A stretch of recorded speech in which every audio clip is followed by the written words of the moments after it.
Anyway, pubic bone, hip bones, okay? Everybody has a ligament that connects these spots called the inguinal ligament.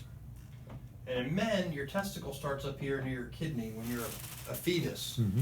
It descends down through your body to a ring called the internal ring, and then it protrudes through the inguinal canal to the external ring, down to your scrotum, where your testicle spends the rest of your life. This ring is supposed to close back down.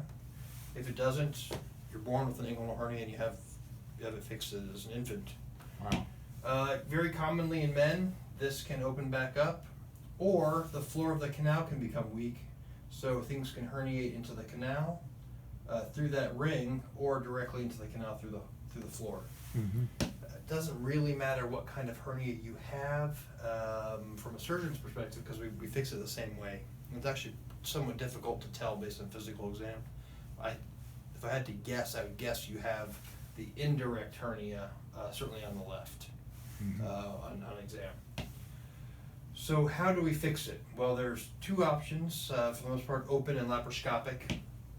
I would say that in somebody with your low platelet count, laparoscopic is not a good idea. We have to do a lot of dissection. There's a layer on the inside called the peritoneum. It's kind of like wallpaper.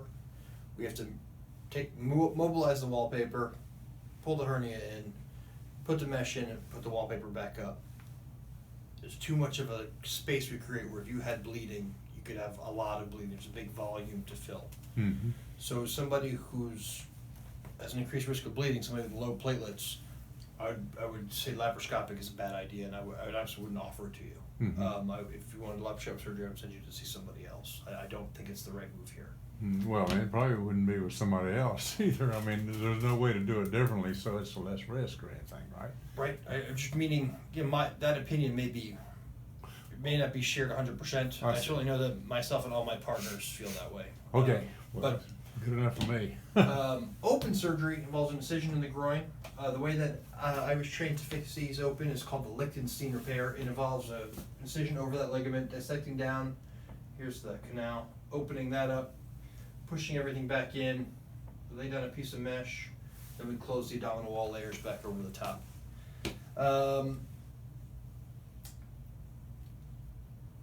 The use of mesh basically allows us to do a tension-free closure and is demonstrated to have lower recurrence rates for hernia repair. If you get on the internet, you will see advertisements probably for the Schuldeis technique, which is a mesh-free open hernia repair. The Schuldeis Clinic is in Canada. They advertise, I think, 1% recurrence rates without mesh. Other surgeons have not been able to replicate their success copying their technique. So I Wouldn't recommend that. I would just say that not everybody believes their published results. Okay. Please don't send that. I'm sending it right to him right now. Just Yeah, say yeah. like I mean, it's actually well-known criticism. Yeah. And they're actually pretty selective on who they'll operate on. So the open technique versus laparoscopic, there's actually no difference in recurrence rates. Good studies have showed really no long-term difference, studies from this institution. Long-term quality of life is the same as far as pain, discomfort, etc. Laparoscopic is associated with a lower risk of infection and a quicker return to normal activities. That's why we often do laparoscopic inguinal hernia repair, particularly if somebody has a hernia on both sides, because you can fix both through the same 3 incisions up here, same 3 incisions. However, once again, for you, I think the risk of bleeding is much higher, and I don't think the laparoscopic is a good option. Okay. With the open repair, if you bled, the space we've created is a lot smaller. So you'd have a hematoma, bruising, we would be able to see and monitor and feel comfortable it's not going into your abdominal cavity. So that's one of the reasons we would plan for an open repair there. So the risks in the operating room, I think you're at an increased risk for bleeding because of the platelets.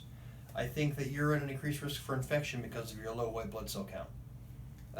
If you get an infection, that can lead to a mesh infection, which could lead to mesh removal or long-term antibiotics.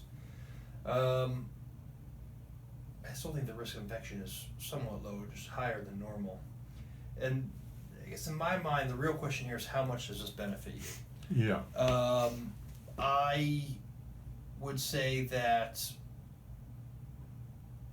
your hernia is symptomatic when you don't wear the truss. I think we can take those symptoms away and get you out of your truss. Your chance of chronic pain from this hernia is very low. It's probably in the single digits. So I think we can improve your quality of life from the hernia. I don't think your urinary symptoms are going to get better with a hernia repair, but you would get rid of the truss, which may speed up your process of urination, so maybe less accidents. In my mind, another thing to consider would be trying to get a different type of truss. One that you can wear under your underwear comfortably, or one that's a little bit lower profile, so that you can have access to urinate without removing the truss to speed things up for you. I would say that carries a low risk of having problems